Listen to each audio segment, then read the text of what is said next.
अरे काही दिवसांनी तुला मी पाहतो, खरोखरच पुष्कळ दिवसांनी पाहिलं का होता माझ्या नेत्राची पारण पिठली म्हणायला हरकत नाही. तुझं एकाकी आगमन आमच्या आश्रमी झालं, खरोखरच आमच्या मनाला सुद्धा समाधान वाटतंय. काय रे, कसा आहेस? पुष्कळ दिवस झाले भेटला नाही, त्यामुळे तुझी चौकशी करणं तेवढंच महत्वाचं आहे. देहाला शिक्षा दिली, शिवनामाची दीक्षा घेतली आणि भक्तीत तल्लीन होऊन अखिल जगत केला. योग्य असा भक्ती प्रसार आम्ही म्हणजे जीवनात कुठेतरी सार्थक व्हावं या उदात्त हेतून तू तुझी ही दिनचर्या सुरुवात केली, आमची विचारपूस केलीस. तुझं कसं काय? परमेश्वर कृपाशीर्वादानं सारं काही सेम आहे. कोणत्याही गोष्टीची न्यूनता कमतरता आमच्या जीवनात नाही.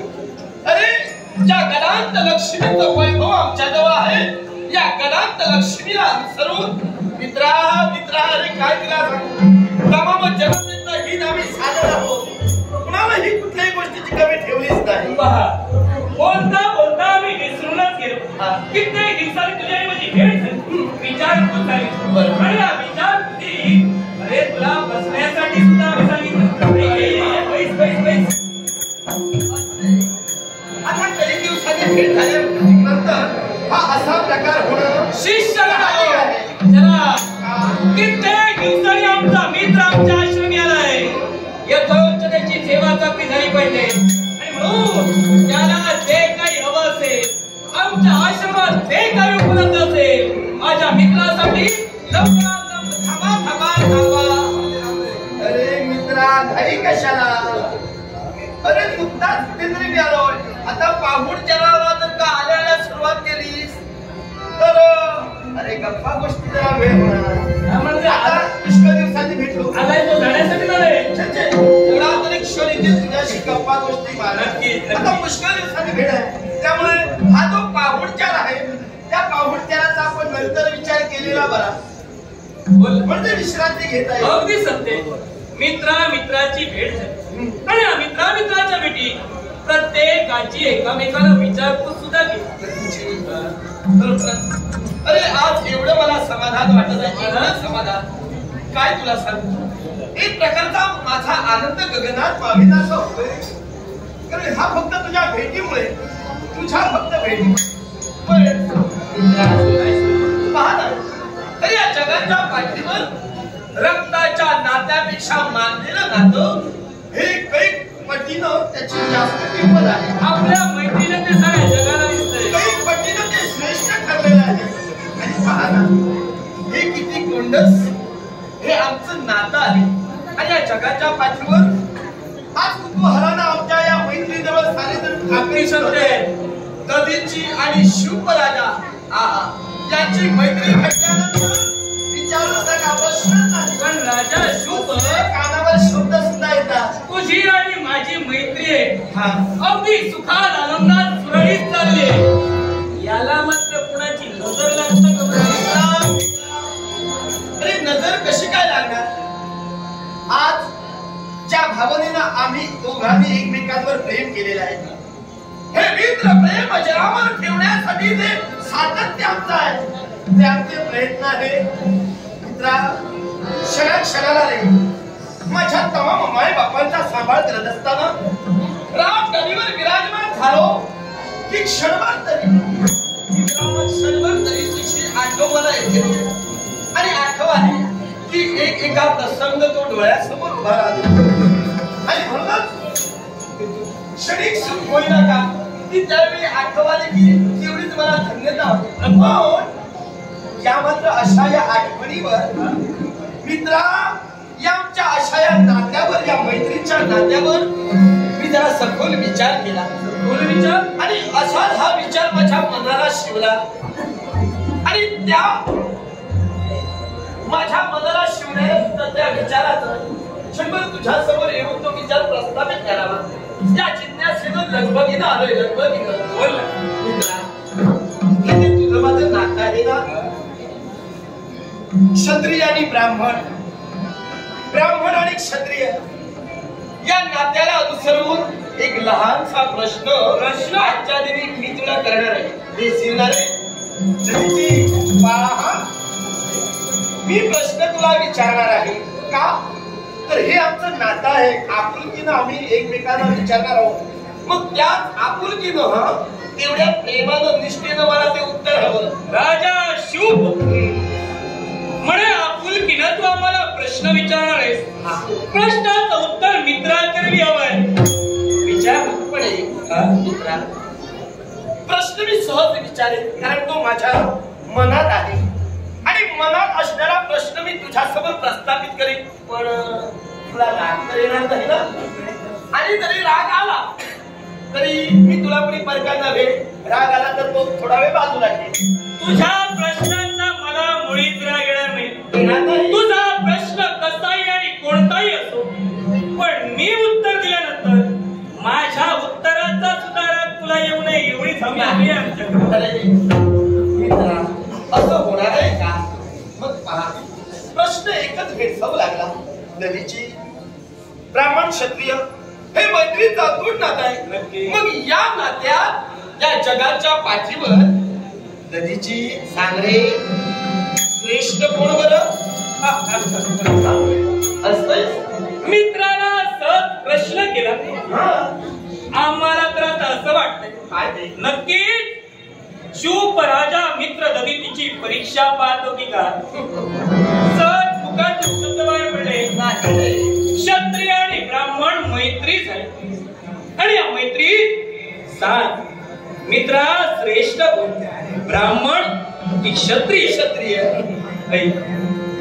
अरे या विश्वाच्या ठिकाणी तुझी आणि माझी जर का मैत्री जरी झाली असेल ज्यावेळी श्रेष्ठत्वाचा अधिकार येईल तो श्रेष्ठत्वाचा अधिकार क्षत्रिय आणि ब्राह्मण यात ब्राह्मणांना दिला जाईल.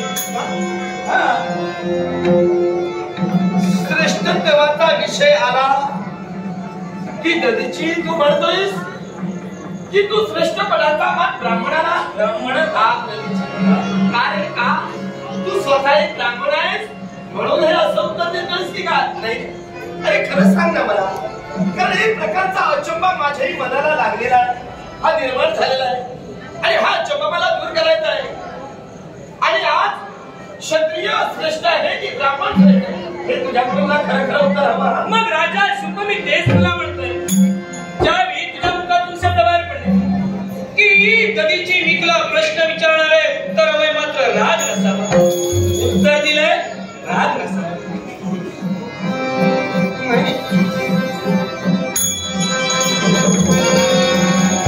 माझ्या मनात असा हा प्रकार का निर्माण व्हावा? या उत्तरानं एक प्रकारचं मनाला माझ्या शरीर टोचत आहे की का? राजा शुभ तुझ्या भावमुद्रा आम्हाला काहीतरी वेगळंच सांगतोय. ब्राह्मण श्रेष्ठ मित्रा समोर मन मोकळं करण्यात काही हरकत नाही. सांग तुझ्या मनाचा कोणता खल चाललाय? खरं म्हणते मला वाटतं तू ब्राह्मण आहेस म्हणूनच हे मला उत्तर देतोय. नाही, मी जर का यावर विचार केला तर या जगाच्या पाठीवर क्षत्रियच महान आहे, क्षत्रियच श्रेष्ठ आहे. राजा शुभ ब्रह्म मध्ये विश्व आहे आणि ब्रह्माचा पुरस्कर्ता ब्राह्मण आहे आणि म्हणूनच मी तर असं म्हणेन क्षत्रिय आणि ब्राह्मण यामध्ये ब्राह्मण श्रेष्ठ आहे. हे तुझं विधान झालं. पण क्षत्रिय म्हटल्यानंतर अरे राजघरासारख्या पवित्र घराण्यात ज्याचा जन्म होतो तो स्वतःसाठी नव्हे तर इतरांचा जास्त विचार करतो. कारण राजा म्हटल्यानंतर पवित्र घराण्यात त्याचा इतरांसाठी जन्म झालेला असतो आणि तो राजा अरे र म्हणजे रयत, ज म्हणजे जतन. या रयतेचा जतन करणारा तमाम लाख प्रजेला सांभाळणारा एक राजा क्षत्रिय म्हणजे या जगाच्या पाठीवर तो राजा श्रेष्ठ आहे. म्हणणे तुझं रास्त आहे. र म्हणजे रयत आणि ज म्हणजे जतन. रयतेचं तो योग्य रीतीनं जतन करतो तो खरा क्षत्रिय राजकर्ता. पण रयतेचं जतन करण्यासाठी हा क्षत्रिय 12 वर्षाचा प्रदीर्घ काळ ज्या गृहगृही घालवितो ते गृहाश्रम जिथं संपादन करतो तो सुद्धा एका ब्राह्मणाकडे असतो. नक्कीच हे मात्र मी सुद्धा मान्य करणार नाही. 12 वर्षामध्ये एक ताप हो. मग या 12 वर्षाचा प्रदीर्घ काळ पूर्ण करण्यासाठी जे गुरुज्ञान तो मिळवत असतो तो ब्राह्मणाच्या योगे करू. नक्कीच. पण ज्या ठिकाणी ज्या पदावर ज्याची श्रेष्ठता आहे त्या ठिकाणी त्याला राहणं गरजेचं आहे. हा ब्राह्मण हे विद्वान आहे, हे गुरुच्या जागी पूज्य आहे, म्हणून त्या ब्राह्मणांना आपण मोठं म्हणावं का? नाही. प्रबोधन न करी ऐसा गुरु कशाला. गुरु म्हणून जर का ब्राह्मणाला जागी ठेविलं तर त्या ब्राह्मणानं जर का चांगलं प्रबोधन करून जर का चांगला मार्ग जर का हिताचा एखाद्याला शिकवला नाही तर गुरु म्हणून सांगण्याचा अधिकार देणार नसतो. पण म्हणून तो मार्गदर्शन करतो, चांगलं प्रबोधन करतो, म्हणून त्याला श्रेष्ठ म्हणावं. नक्कीच. अरे तो जो मार्ग जो दावितो तो दाविलेला मार्ग जो क्षत्रिय असतो शिष्य म्हणून. अरे जर का एखाद्या गुरुने जर का 10 जणांना जर का विद्या दिली तर 10 ते 10 केव्हाही हुशार नसतात. त्यातील कुणीतरी एक नाही तर 2च हुशार असतात. म्हणजे गुरुज्ञान देणाऱ्यापेक्षा गुरुज्ञान घेणारा हा मोठा असतो. ते 2 ते ज्ञानी असतात. अरे त्या क्षत्रियाला जास्त किंमत असते. त्याचं बुद्धी चातुर्य त्याच्या त्या कलेचा गौरव केला जातो. आणि म्हणूनच विद्या आत्मसात करणारा क्षत्रिय या जगाच्या पाठीवर श्रेष्ठ आहे. विद्या आत्मसात करणारा क्षत्रिय जगाच्या विश्वाच्या ठिकाणी श्रेष्ठ आहे.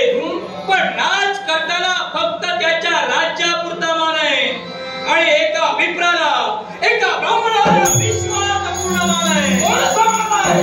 अरे विद्वत वच्च नृपत वच्च नैन तुल्य कदाचनम स्वदेशे पूज्यते राजा विद्वानम सर्वत्र पूज्यते. नक्की. अरे तू म्हटला ब्राह्मण राजा हा असा आहे म्हणे त्याच्या राज्यातच त्याला किंमत आहे. पण राजा माझ्यासारखा जर ज्ञानी असला तर त्या राजाला अरे राज्यातच काय जिथे जिथे त्याची पावलं पडणार आहे त्या त्या ठिकाणी तो सदाच अस्तित्व प्रस्थापित करतोय. आणि देवळी क्षमा त्या क्षत्रिय राजा शुभाच्या अंगाला छाटे. प्रत्येक क्षत्रियाला अस्तित्व प्रस्त करण्यासाठी स्वतःच अस्तित्व प्राप्त करण्यासाठी प्रत्येकाला धर्म कार्य दिलं जातं. आणि त्या धर्म कार्यात क्षत्रियाला पौरोहित्य करण्यासाठी ब्राह्मणच असतो. नक्की. पण असं जरी असलं असेल तरी त्या पौरोहिताची दक्षिणा देऊन त्याला त्या दिलेला शिष्टाचार उतराही केला जातं. आणि म्हणून सांगतोय क्षत्रिय सारा घडवत असतो. क्षत्रिय ज्यावेळी आपली पावलं टाकत असतो त्यावेळी एखादं कार्य फला जातं, ते कार्य पूर्ण होत असतं. मार्ग दाखवला म्हणून तुम्ही मोठे नव्हे. त्यामुळे हे ददीची हे माझ्या मित्रा मी तुला प्रथम आणि शेवट मी आता ते काही तू या ब्राह्मण तत्वाचं महत्व माझ्या समोर ठेवतोय. त्या ब्राह्मण तत्वाच्या या महात्म्याला माझी केव्हाही अनुमती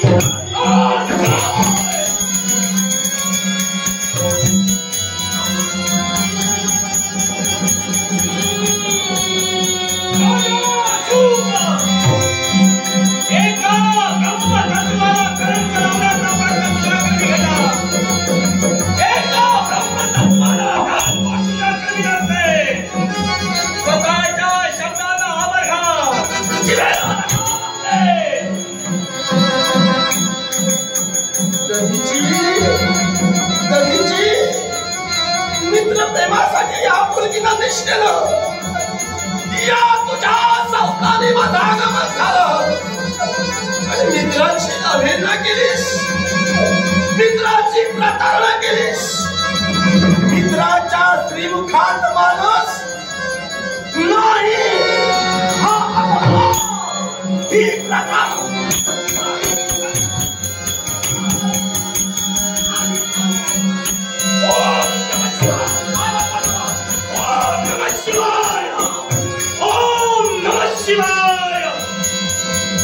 मित्राच्या राज्यानं पाऊल चढासाठी या आश्रमापर्यंत आलास. सात आमच्या समोर राजा शुभ प्रश्न उपस्थित केलास. प्रश्नाचं उत्तर आम्ही योग्य रीतीनं दिलं. पण ते तुझ्या प्रश्नाचं उत्तर केवळ तुझ्या मनासारखं मिळालं नाही. म्हणून आज एका ब्राह्मणाची ब्राह्मणाची योग्यता विसरलास. ब्राह्मणाची आणि शास्त्राचा उलटा प्रहार या ब्राह्मणाच्या छातीवर करण्याचा आग लाव तुझ्या मित्रत्वाच्या नात्याला. मी लावण्यापेक्षा आग आता तू लावलेली आहेस. या मित्राच्या नात्याला तू सुरुवात केलेली आहेस. मित्राच्या नात्यातील मेधा मर्यादा हे जर का तुला समजले असत्या, तुला जर का हे ब्राह्मण म्हणून जर का कळले असता, तर आज अशा प्रकारची कृती तुझ्याकडून केव्हाही घडली नसती. माझा मित्र म्हणून तुला सांगायला मला. अरे आता तू माझा मित्र म्हणून विश्वाला सांगूच नकोस. या विश्वाच्या ठिकाणी क्षत्रियाच्या उन्नतीसाठी आणि क्षत्रियांच्या उत्कर्षासाठी झटणारा तू राज करता. आणि म्हणून श्रेष्ठत्वाच्या मानासाठी आज एका विप्रा समोर उभा राहिलास. हिम्मत कशी झाली तुझी?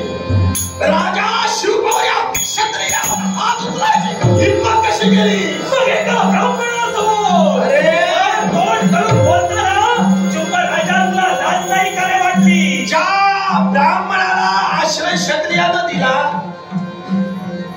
ब्राह्मणाच्या रक्षणासाठी त्या ब्राह्मणाने क्षत्रियाला डोळ्यासमोर ठेवले, अशा शूर अशा पराक्रमानं मंडित असणाऱ्या क्षत्रियावर हात उचललास. हिम्मत कशी झाली तुझी? अरे काय तुझी योग्यता राहिली? राजा शुभ मध्ये कोण आहे? हा क्षत्रिय राजा मध्ये कोण आहे? त्याची तुला जाणीव नाही. हे राजा शुभ, क्षत्रियाची महती तुला कळली नाही. क्षत्रियाची महती आता मला तुझ्याकडे ऐकायची नाही. कारण आश्रमात सहज प्रश्न उपस्थित केलास आणि क्षत्रियांच्या मोठेपणाचा तो टेंबा निर्मितोय. मोठेपणा आहे तो सांगतो. सिद्ध करून दाखव. सिद्ध करून दाखव. अरे ज्या जगाच्या पाठीवर जे सत्य आहे ते तसं सिद्ध करण्याची गरज नसते, पण हे ज्याला मान्य नसतं त्यांना सिद्ध करण्याची गरज आहे. त्याप्रमाणे तू मला सिद्ध कर. ठीक आहे. अरे क्षत्रिय मी महान मोठा का म्हणतोय? अरे साक्षात जलशून्यातून विश्व निर्माण केलेलं आहे. साक्षात या चराचराच्या ठिकाणी जो व्यापून उरलेला आहे तो माझा परमेश्वर, तो वैकुंठीचा नारायण. ओम नमः शिवाय.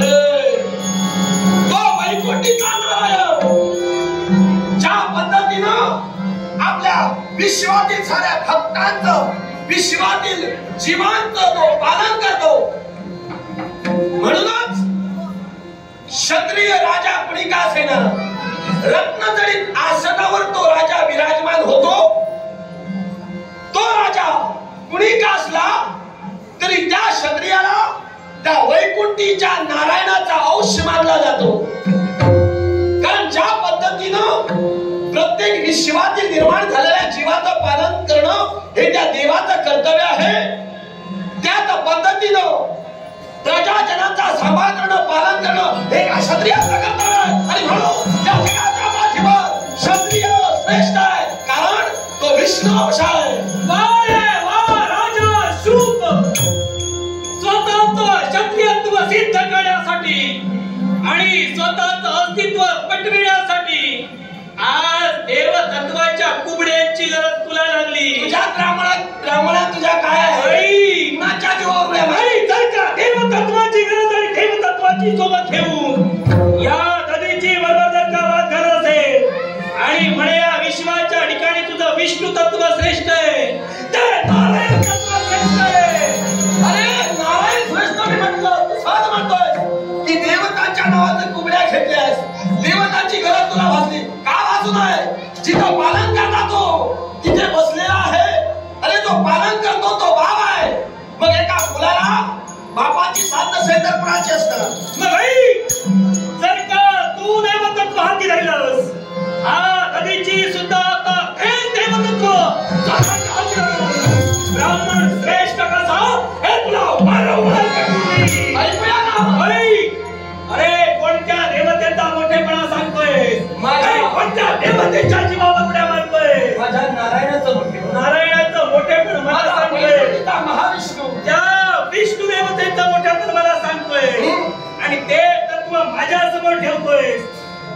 ज्यावेळी ब्राह्मण होम्याग करत होते आणि या ब्राह्मणांनी संरक्षणा प्रित्यर्थ त्या तुझ्या देवाला तुझ्या देवाला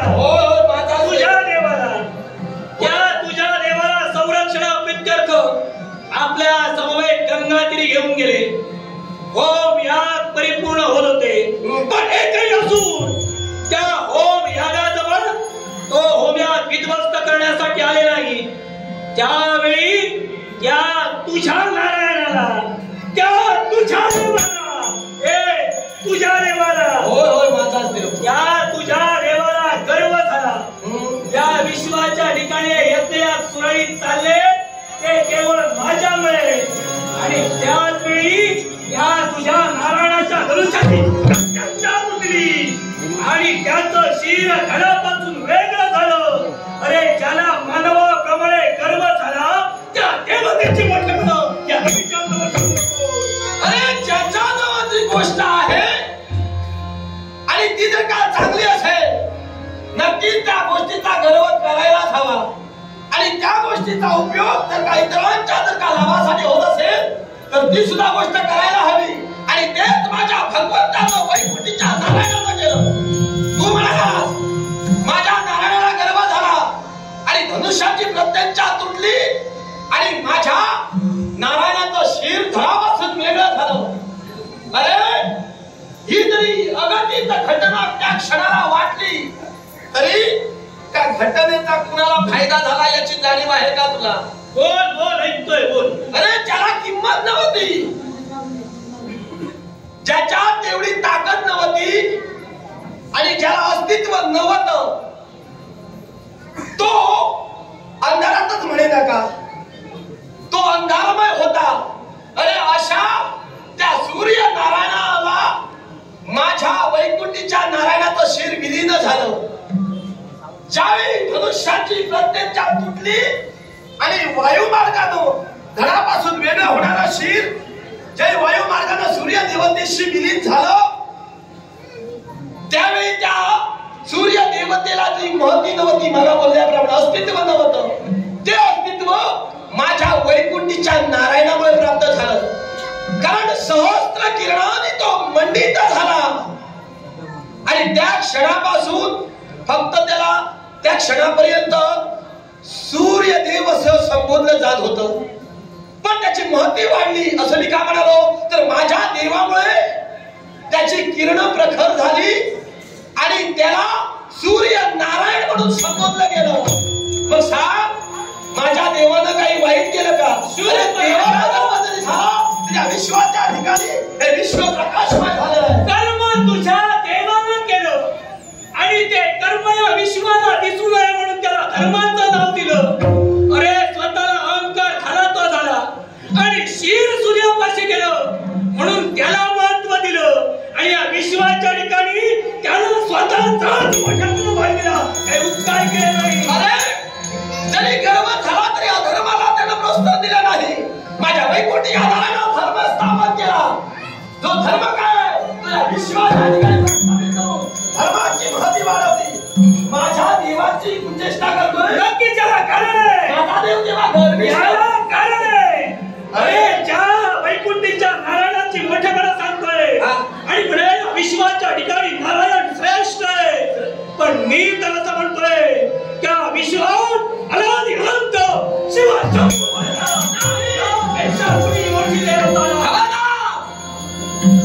त्या शिवशंकराचं नाव घेऊ नकोस. तो त्या योग्यतेचा नाही. माझा देव सुद्धा तुझ्या त्या शिवाला जास्त महत्व देत होता.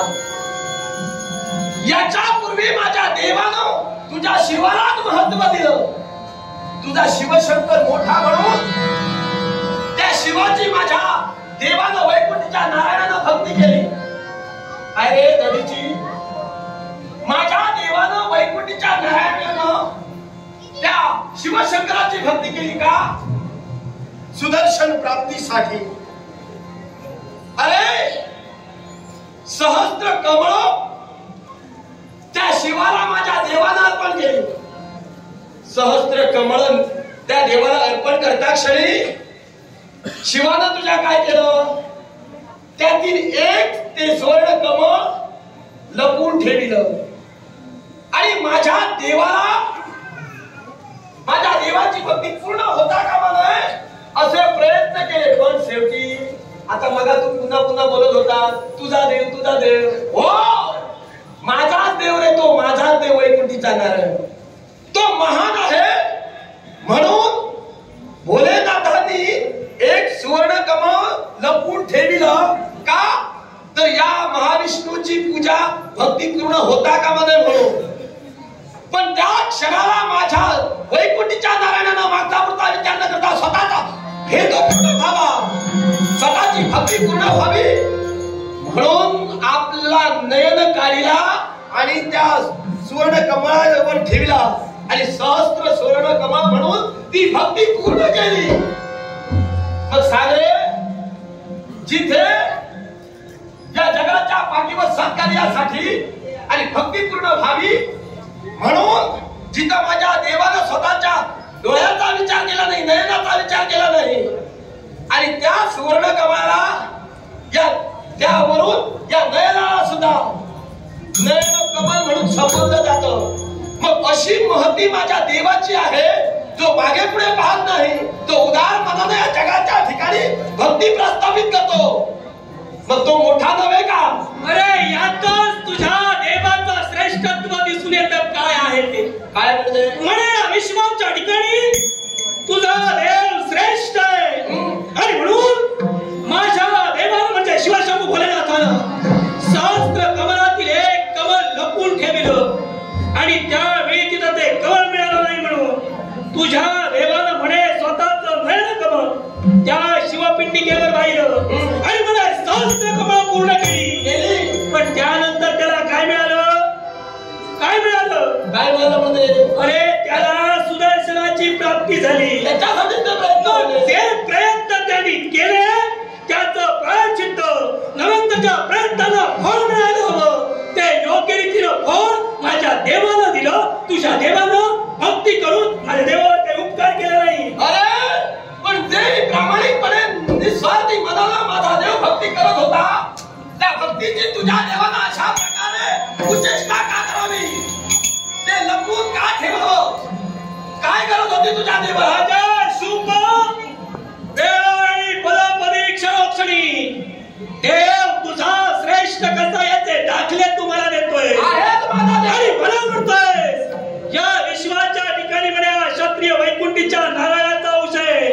मग हे राजा शुभ ज्या वैकुंठीच्या नारायणाची तू भक्ती करतोस नव्हे तर समस्त देवता ज्या देवतांची मंत्र पुष्पांजली प्रत्येक भक्ताच्या मुखातून येते आणि त्यावर ओम हे अक्षर लागलं जातं. पण या ओमची निर्मिती सुद्धा माझ्या देवाकरवी झालेली आहे.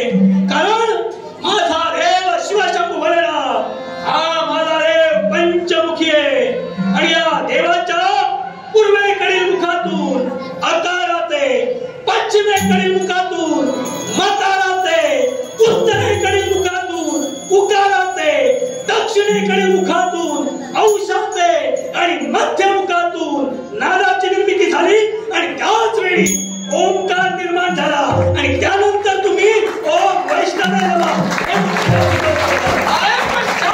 ही पृथ्वी जलमय झाली. त्यावेळी अशा त्या परिस्थितीत एक शक्ती निर्माण झाली आणि त्या शक्तीचे दोन भाग झाले. दोन भागात त्या शक्तीचं विभाजन झालं. एका भागातून तुझा तो देव महादेव निर्माण झाला आणि दुसऱ्या भागातून माझा वैकुंठीचा नारायण निर्माण झाला. मग दोघेही एकाच वेळी जन्माला आले, एकाच वेळी त्यांची निर्मिती झाली आणि म्हणून मी ही तुझी गोष्ट मान्य करणार नाही. कारण माझा सुद्धा देव त्याच वेळी या जगाच्या ठिकाणी निर्माण झालेला आहे. त्या ठिकाणी तुझा महादेव आता मी तुला पुरावा देणार आहे. नक्कीच तूच नव्हे या विश्वात कोणी करू शकत नाही. अरे ज्यावेळी तुझी पितृदेवता आणि तुझा देव म्हणजे विरांची राणी वैकुंठीचा नारायण यांच्या श्रेष्ठत्वावरून वाद चालू झाला. तो वाद शिवशंभू भोलेनाथांपर्यंत आला. एका देवतेला सांगितलं आपला पाया शोध, दुसऱ्याला सांगितलं आपला कळस शोध. तुझा देव वैकुंठीचा नारायण देवाचा पाया शोधण्यासाठी गेला, पण त्याला तो सापडला नाही. पण तुझा बाप वरवर कळस शोधण्यासाठी गेला, पण त्याला पण तो मिळाला नाही. पण शेवटी त्याने काय केलं? अरे ज्याच्या मुखातून या विश्वाचं वेदपठण केलं जातं, अशा तुझ्या त्या देवानं, तुझ्या बापानं म्हणजे सत्यलोकीच्या विरंचितानं असत्य भाष्य या विश्वाच्या ठिकाणी केलं. स्वतः खोटं बोलला तो बोलला आणि इतरांना खोटं बोलायला भाग पाडलं. अशा या खोटारड्या बापाच्या मुलावर आमचा विश्वास नाही. मग खोटारड्या बापाच्या मुलावर जर का तुझा विश्वास नसेल, तुझी गोष्ट मी मान्य करतोय, बरं आहे तुझं म्हणणं. स्वतःच अस्तित्व जगाच्या पाठीवर प्रस्थापित करण्यासाठी माझी पितृदेवता म्हणजे विश्वाची उत्पत्ती करती देवता ब्रह्मदेव, या ब्रह्मदेवतेनं खोटं बोललं. अरे हे मला मान्य आहे, हे मला तू सांगण्याची गरज नाही. आणि म्हणून मी बापाच्या अस्तित्वासाठी न झटता मी माझ्या वैकुंठीच्या नारायणाचं मोठेपण सांगतोय. याला कारण आहे. आणि तू म्हणालास माझा बाप खोटा बोलला, बरोबर. त्यानं दोघांना खोटं बोलायला भाग पाडलं. एक म्हणजे कावळा आणि दुसरे म्हणजे गोमाता. पण त्यांनी खोटं बोलण्याची शिक्षा प्रत्येकाला झालेली आहे, किंबहुना माझ्या बापाला सुद्धा, माझ्या पितृदेवतेला सुद्धा, देवदेवतेला सुद्धा दिली कोणी? तुझ्या शिव शंभू भोलेनाथानं दिली, स्वतःच्या जगभक्षकानं. त्याचं नको रे, मोठेपण सांगू नको. त्या शिवशंकरानं शिक्षा दिली म्हणून तुझ्या त्या शिवशंकराची मोठेपणा सांगू नको. अरे पुढे येणाऱ्या परिणामाचा ज्या तुझ्या देवाला विचार नाही, तो तुझा देव कसला रे? कोणत्या परिणाम? अरे त्या गोष्टीचे परिणाम काय झाले हे तुला माहितीये का? आता तुला कसेच ना, तुझ्या त्या देवाला, त्या शिवशंकराला जिथे कळले नाही तर तुला काय कळणार? काही कळते? अरे ते परिणाम असे घडले, ज्यावेळी ब्रह्मदेवतेचं पाचवं ज्यावेळी तुझ्या शिवशंकरानं धडापासून वेगळं केलं, त्यावेळी ब्रह्महत्या म्हणून एक कृत्या निर्माण झाली. आणि ती कृत्या तुझ्या देवाच्या शिवशंकराच्या मागे लागली. त्यावेळी प्रकार काय घडला? तो तुझा शिवशंकर आता मोठेपणा ज्याची गातोस ना, मोठा मोठा म्हणून महादेव म्हणून सांगतोस ना, तो तुझा शिवशंकर, तो महादेव अरे काशीत जाऊन लपून बसला रे. मग काशीत जाऊन लपून बसण्याची वेळ तुझ्या त्या महान देवाला आली. अशी वेळ त्याच्यावर निर्माण झाली का? तर कृत्या मागे लागली. घाबरला तुझा एखाद्या भेडाप्रमाणे तुझा तो शिवशंकर काशीत जाऊन लपून बसला. आणि त्यावेळी माझ्या वैकुंठीच्या नारायणानं मध्यस्थी केली. का? तर तुझ्या बापानं परिणामाचा विचार केला नाही, तिथे विश्वाचा विचार केला नाही. पण माझ्या वैकुंठीच्या नारायणानं स्वतःच्या अस्तित्वाचा विचार करून त्या विश्वाचा सुद्धा देवनात विचार केला. आणि विश्वाचं स्थैर्य बिघडता कामा नये. विश्वाची जी शांती आहे तिथे अशांती निर्माण होता कामा नये. हा माझ्या वैकुंठीच्या नारायणानं विचार केला आणि मध्यस्थी केली. त्या कृत्याची समजूत घेण्याचा प्रयत्न केला. ती कृत्या सहज उद्गारली. हे वैकुंठेश्वर, हे महाविष्णू, जर का मी या शिवशंकरांना सोडायला हवे तर मला 3.5 घट रक्त हवं. त्यावेळी माझ्या वैकुंठीच्या नारायणानं त्या कृत्येला शब्द दिला. उंटाच्या कानाच्या बळीला लागणारा असा 1 घट, असे 3 घट, आणि उंटाच्या बेंबीला लागेल एवढा अर्धा घट, असे 3.5 घट तुला मी रक्त देईन. अशा भरोशाचा निर्णय घेऊन ज्यावेळी शब्द दिला त्यावेळी तुझा देव काशीतून बाहेर आला रे आणि भक्तांना दिसला. नाहीतर त्याची योग्यता काही नाही. अरे जिथं तुझ्या देवाला माझ्या देवाची योग्यता मिळाली आणि विश्व कार्यासाठी भोलेनाथाची गरज आहे आणि भोलेनाथाशिवाय हे विश्व चालूच शकत नाही, हे ज्यावेळी त्याला देव शहाणा बनला पण तो शहाणपणा तुला झाला नाही. अरे जिथं तुझ्या त्या देवाला जर विश्वाची काळजी नाही तर माझ्या देवाला विश्वाचा विचार केला म्हणजे विश्वाचा विचार करणारा देव महान नव्हे का? या विश्वाच्या ठिकाणी तू तुझ्या परीने किती मला वागले पण या विश्वात शिव शंभरेनं हा अनादी अनंत श्रेष्ठ आहे. मी तुला एका सांगेन ते क्षत्रिय तत्व कारण ते महाविष्णूच्या छायेत आहे आणि दुसरा ब्रह्मतत्व म्हणजे माझ्या वैकुंठीचा नारायण. हे दोन्ही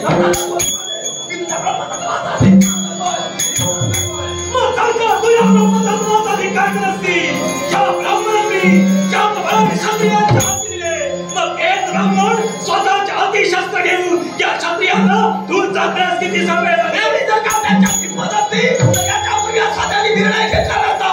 अरे एवढी त्यांच्या कमवत आहे एवढं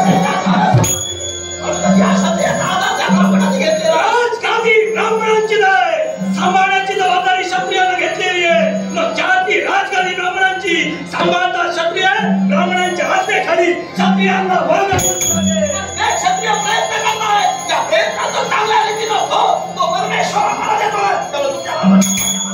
आता प्रयत्नांचा फळ तो देव देणार नाही. हे राजा शुभ कर्माचा फळ आनंदीची या आश्रमी तुला नाही. कुणाला सांगतोय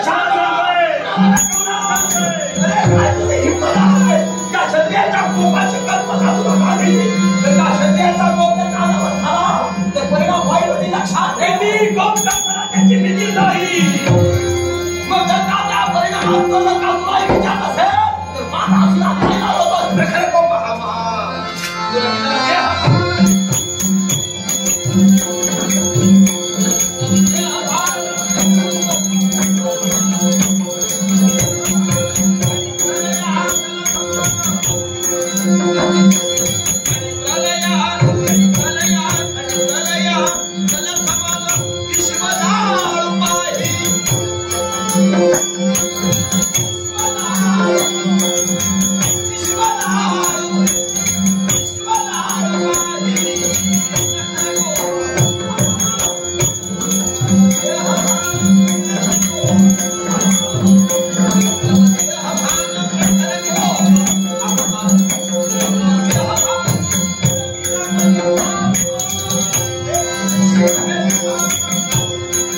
काय वाटतं